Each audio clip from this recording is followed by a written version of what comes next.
The challenge of labor migration in Nigeria and Africa as a whole cannot be effectively tackled if the government does not create an enabling environment for teeming youth, and if the youth are not actively involved in labor migration advocacy to stem the tide. This was the message by the Youth Initiative Against Unlawful Emigration at a conference held in Abuja. As we all know, majority of these irregular migrants are driven by labor migration.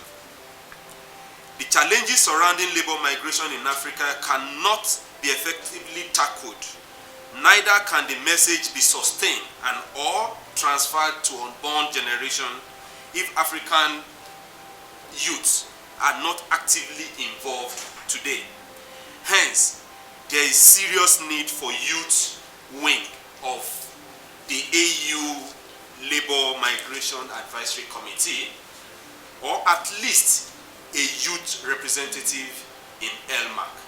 The majority of what we call migration, irregular migration from Africa, is as a result of African youths looking for a way of venting and ventilating their skills, their capacity, what they carry for economic purpose and profitable living. The United Nations revealed that sub-Saharan African countries account for 8 of the 10 fastest growing international migrant populations since 2010. The number of emigrants from each of the sub-Saharan African countries grew by 50% or more between 2010 and 2017. The total number of emigrants worldwide grew by 31% between 2010 and 2017. In 2017, it was reported that 25 million sub-Saharan migrants lived outside their countries of birth. That we have a high rate of mobility characterized for people who looking for jobs,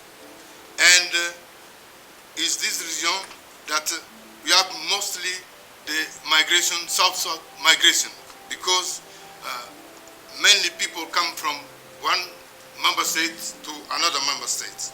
While the search for greener pastures, safety and insurgency are among reasons given for migration, there appears to be a perceived sentiment that migrants from Africa have criminal intent when they migrate or want to migrate. Nigerians like Chimamanda Adichie, one of the celebrated African writers overseas with numerous awards to her name, Dr. Oluyinka Olutoye, a Texas-based surgeon who operated on an unborn baby and returned it back to its mother's womb, Jelani Aliu, an automotive designer who designed the General Motors leading auto brand Chevrolet Volt, have excelled in their various fields abroad. However, the narrative that has beclouded the African image overseas is that of cybercrime, corruption, drug peddling, and human trafficking.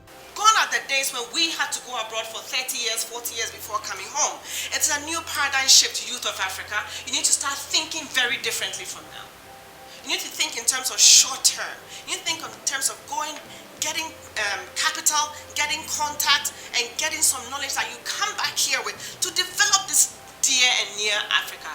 Migrants from Nigeria constituted 21% of over 170,000 refugees that arrived Italy in 2016. This number is put at about 36,000 refugees. The number of international migrants from Africa as a whole is expected to increase in the coming decade due to growing population. How affected countries respond remains to be seen. While Europe has been sending money for development to assist African countries, the US, on the other hand, has reduced the number of refugees it resettles and proposed cutting back on other legal pathways to the US.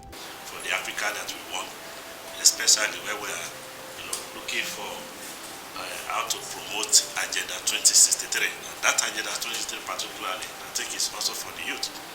I used to say it that any child that is 20 years of age for now, by the time of year 2063, it will be 64. And if you are 40, then you'll be like around 80. So you need to take this role, to take this initiative and own it as your own agenda.